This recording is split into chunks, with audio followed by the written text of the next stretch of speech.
دوپہر کے 3 بجے ہیں۔ السلام علیکم، یہ ریڈیو پاکستان ہے۔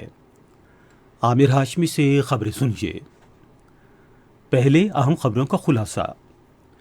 وزیر اعظم نے کہا ہے کہ انہوں نے اور ان کی ٹیم نے عالمی رہنماؤں سے حالیہ ملاقاتوں کے دوران پاکستان کو عالمی برادری کے بااعتماد شراکت دار کی حیثیت سے پیش کیا ہے۔ صدر اور وزیر اعظم نے ہرنائی میں ہیلی کاپٹر کے حادثے میں 6 فوجی جوانوں کی شہادت کے واقعے پر دکھ اور افسوس کا اظہار کیا ہے۔ خیبر پختونخوا، سندھ اور بلوچستان اور جنوبی پنجاب کے سیلاب سے متاثرہ علاقوں میں امداد اور بحالی کا کام بھرپور طریقے سے جاری ہے۔ بلوچستان کے 5 اضلاع کی 141 یونین کونسلوں میں انسداد پولیو مہم آج سے شروع ہو گئی، جو 7 دن جاری رہے گی۔ روس کے شہر ایزیوسک کے ایک اسکول میں ایک مسلح شخص کی فائرنگ سے 9 افراد ہلاک اور 20 زخمی ہو گئے ہیں۔ اور پاکستان اور انگلینڈ کے درمیان 5واں T20 کرکٹ میچ بدھ کو لاہور میں کھیلا جائے گا۔ اب خبریں تفصیل کے ساتھ۔ وزیر اعظم شہباز شریف نے کہا ہے کہ انہوں نے اور ان کی ٹیم نے شنگھائی تعاون تنظیم اور اقوام متحدہ کے جنرل اسمبلی کے اجلاسوں کے دوران بڑے پیمانے پر عالی رہنماؤں کے ساتھ اپنی ملاقاتوں میں پاکستان کو عالمی برادری کے بااعتماد شراکت دار کی حیثیت سے پیش کرنے کی کوشش کی ہے۔ ایک ٹویٹ میں انہوں نے کہا کہ دونوں عالمی فورموں کے سامنے پاکستان کا مسئلہ پیش کرنا شاندار ٹیم ورک کا نتیجہ تھا۔ وزیر اعظم نے کہا کہ ہماری خارجہ پالیسی کو پہنچنے والے نقصان کا ازالہ کرنا ضروری تھا۔ انہوں نے خصوصاً وزیر خارجہ بلاول بھٹو زرداری، وزیر اطلاعات مریم اورنگزیب اور موسمیاتی تبدیلی کے وزیر شہری رحمان کی انتھک کوششوں اور تعاون کو سراہا۔ وزیر خارجہ بلاول بھٹو زرداری اور امریکہ کے تجارتی اور کاروباری امور کے بارے میں خصوصی نمائندے دلاور سید نے ایک ملاقات میں پاکستان میں سیلاب کی صورتحال اور دو طرفہ تجارتی تعاون پر تبادلہ خیال کیا ہے۔ وزیر خارجہ نے امریکہ کی طرف سے سیلاب متاثرین کے لیے فراہم کی گئی امداد کو سراہا۔ انہوں نے پاکستان ہاؤس واشنگٹن میں مختلف کمپنیوں کے سربراہوں، ممتاز شخصیات اور معاشرے کے دوسرے طبقوں سے تعلق رکھنے والے افراد سے بھی ملاقاتیں کیں۔ پاک فوج کا ایک ہیلی کاپٹر کل رات بلوچستان کے علاقے ہرنائی میں فضائی مشن کے دوران گر کر تباہ ہو گیا۔ فوج کے شعبہ تعلقات عامہ کے مطابق 2 پائلٹوں سمیت ہیلی کاپٹر میں سوار 6 اہلکار شہید ہو گئے۔ شہداء میں میجر محمد منیب افضل، میجر خرم شہزاد، صوبیدار عبد الوحید، سپاہی محمد عمران، سپاہی شعیب اور نائک جلیل شامل ہیں۔ صدر ڈاکٹر عارف علوی اور وزیر اعظم شہباز شریف نے ہرنائی میں پاک فوج کے ہیلی کاپٹر کے حادثے میں 6 جوانوں کی شہادت کے واقعے پر گہرے دکھ اور افسوس کا اظہار کیا ہے۔ اپنے الگ الگ بیانات میں انہوں نے شہداء کے اہل خانہ سے ہمدردی کا اظہار کرتے ہوئے کہا کہ پوری پاکستانی قوم ان کے غم میں شریک ہے۔ دونوں رہنماؤں نے ملک کی سلامتی اور دفاع کے لیے مسلح افواج کی گراں قد اور ناقابل فراموش قربانیوں کو سراہا۔ اطلاعات و اشاعت کی وزیر مریم اورنگزیب اور وزیر داخلہ رانا ثناء اللہ نے بھی واقعے پر دکھ اور افسوس کا اظہار کیا ہے۔ یہ خبریں آپ ریڈیو پاکستان سے سن رہے ہیں۔ پاک فضائیہ خیبر پختونخوا، سندھ، بلوچستان اور جنوبی پنجاب کے سیلابی متاثرین کی بحالی کے کاموں میں بھرپور طریقے سے مصروف ہے۔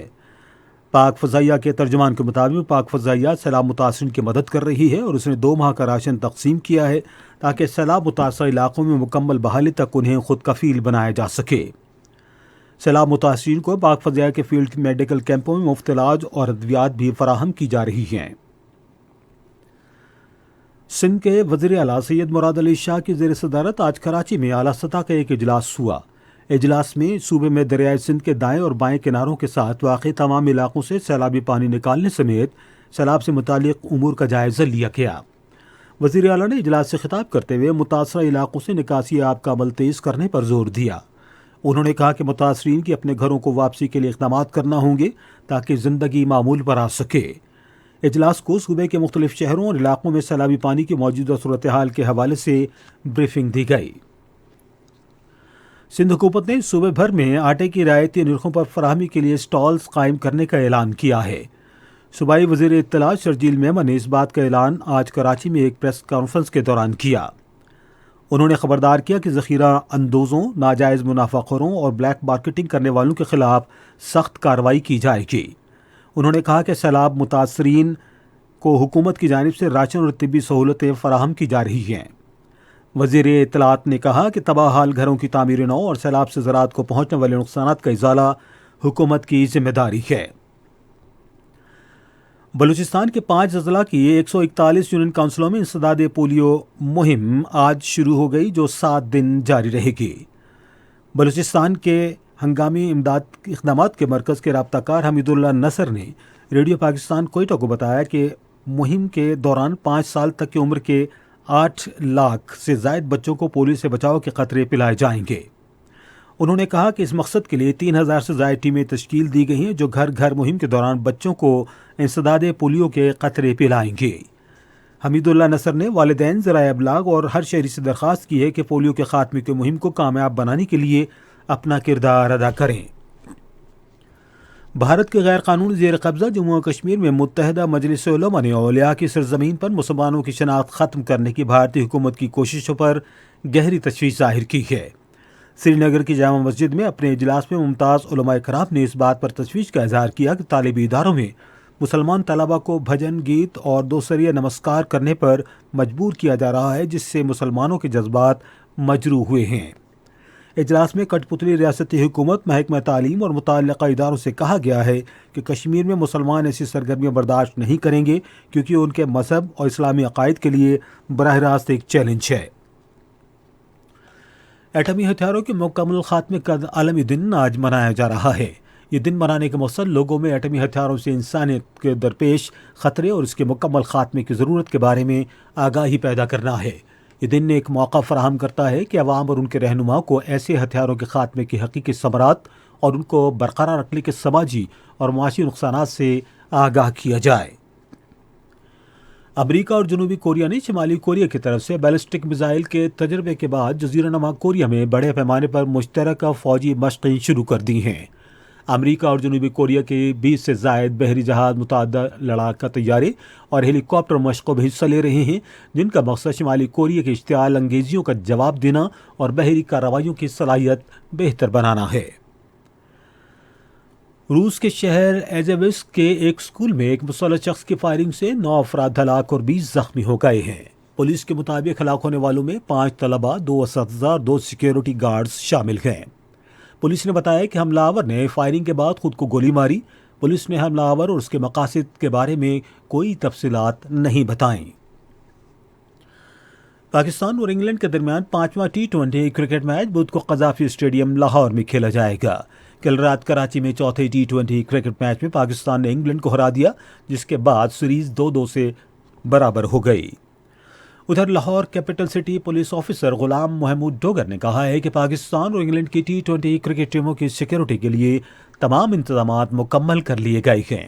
ایک بیان میں انہوں نے کہا کہ لاہور میں کھیلے جانے والے 3 T20 کرکٹ میچوں کے لیے پولیس کے 8000 افسر اور اہلکار فرائض انجام دیں گے۔ انہوں نے کہا کہ شہر میں سرچ اور صفائی کا کام جاری ہے اور پولیس آفیسر ضلعی انتظامیہ اور دوسرے سرکاری اداروں کے ساتھ رابطے میں ہے۔ اور اب موسم۔ محکمہ موسمیات کے مطابق آئندہ 12 گھنٹے کے دوران ملک کے بیشتر علاقوں میں موسم خشک، جبکہ وسطی اور جنوبی علاقوں میں گرم رہے گا۔ تاہم کشمیر اور اس کے ملحقہ پہاڑی علاقوں میں چند مقامات پر گرج چمک کے ساتھ بارش کا امکان ہے۔ آج ریکارڈ کیا گیا بعض شہروں کا درجہ حرارت: اسلام آباد اور لاہور 31 ڈگری سینٹی گریڈ، کراچی 33، پشاور 34، کوئٹہ 30، گلگت 29، مری 20 اور مظفر آباد 32 ڈگری سینٹی گریڈ۔ محکمہ موسمیات کی پیشگوئی کے مطابق بھارت کے غیر قانونی زیر قبضہ جموں و کشمیر میں سری نگر، جموں، لیہ، پلوامہ، اننت ناگ، شوپیاں اور بارہمولہ میں مطلع جزوی طور پر ابرالود رہنے، تیز ہوائیں چلنے اور گرج چمک کے ساتھ بارش کی توقع ہے۔ آج ریکارڈ کیا گیا درجہ حرارت سری نگر، پلوامہ اور بارہمولہ میں 24 ڈگری سینٹی گریڈ، جموں 30، لیہ 9، جبکہ اننت ناگ اور شوپیاں میں 22 ڈگری سینٹی گریڈ۔ خاص خبروں کا خلاصہ ایک بار پھر سن لیجیے۔ وزیر اعظم نے کہا ہے کہ انہوں نے اور ان کی ٹیم نے عالمی رہنماؤں سے حالیہ ملاقاتوں کے دوران پاکستان کو عالمی برادری کے بااعتماد شراکت دار کی حیثیت سے پیش کیا ہے۔ صدر اور وزیر اعظم نے ہرنائی میں ہیلی کاپٹر کے حادثے میں 6 فوجی جوانوں کی شہادت کے واقعے پر دکھ اور افسوس کا اظہار کیا ہے۔ خیبر پختونخوا، سندھ، بلوچستان اور جنوبی پنجاب کے سیلاب سے متاثرہ علاقوں میں امداد اور بحالی کا کام بھرپور طریقے سے جاری ہے۔ اسی کے ساتھ خبریں ختم ہوئی. مزید خبروں اور تجزیوں کے لیے آئی ہماری ویب سائٹ پر radio.gov.pk اور فیس بک کے link radio Pakistan news official پر براہ راست ویڈیو اسٹریمنگ بھی ملاحظہ کیجیے.